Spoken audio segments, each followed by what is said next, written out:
मेरे गमों को मिटा दे हवा का एक झोंका चाहिए, मुकम्मल करना है इसके एक और मौका चाहिए।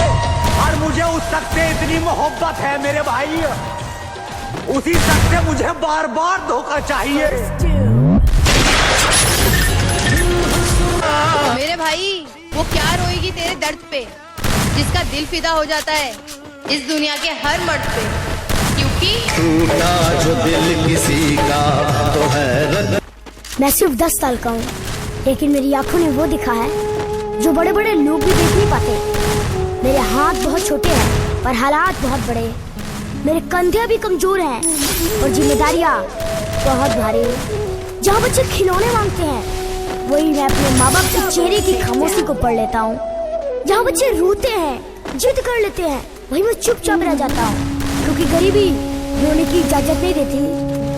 पापा जब थक कर आते हैं तो मैं सवाल नहीं पूछता। माँ जब मुस्कुरा कर कहती है कि सब कुछ ठीक है, तब मैं समझ जाता हूँ कि कुछ भी ठीक नहीं। लोग कहते हैं बच्चा क्या समझेगा। अरे मेरे दोस्त, शायद उन्हें ये पता नहीं कि जिम्मेदारियाँ उम्र देखकर नहीं आती।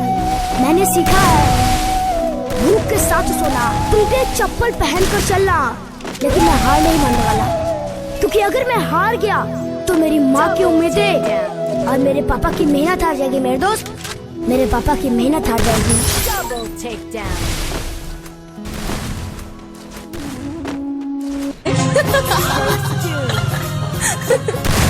कि टूटे हुए सपनों को सजाना आता है मुझे, रोते हुए दिल को मनाना आता है मुझे।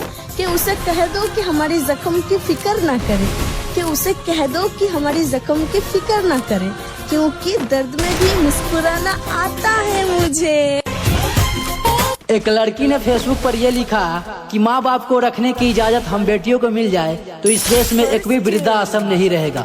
तो एक लड़का ने बहुत ही प्यारा जवाब दिया, शायद उसका जवाब सुन के आप वीडियो को जरूर शेयर कर दीजिएगा। उसने कहा कि शादी के बाद अगर वही बहन बेटियां अपने सास ससुर को ही माँ बाप मान ले तो इस देश में क्या, इस पूरी दुनिया में एक भी वृद्धा आश्रम नहीं रहेगा। आज बंगाल की मिट्टी ने अपना हिसाब चुकता कर लिया, जिसे 15 साल तक सत्ता के अहंकार ने रौंदा था। आज न्याय की वो मिसाल जली है जिसने ममता बनर्जी के अभेद किले को राख में बदल दिया। आज मिल गया इंसाफ, और आज मिल गया मौमिता देवनाथ को न्याय।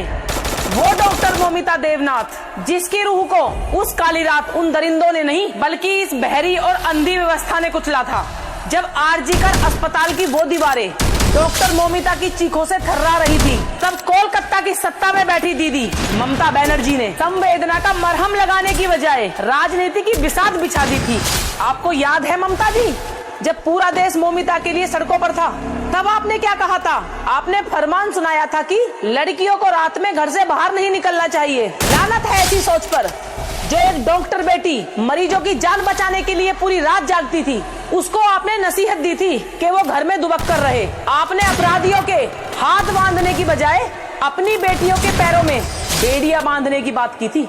मौमिता का गुनाहगार वो बलात्कार का आरोपी नहीं था, बल्कि आपका वो बयान भी था जिसने हर बेटी के आत्मसम्मान को लहूलुहान कर दिया था। लेकिन आपको पता है कि अहंकार की उम्र ज्यादा नहीं होती।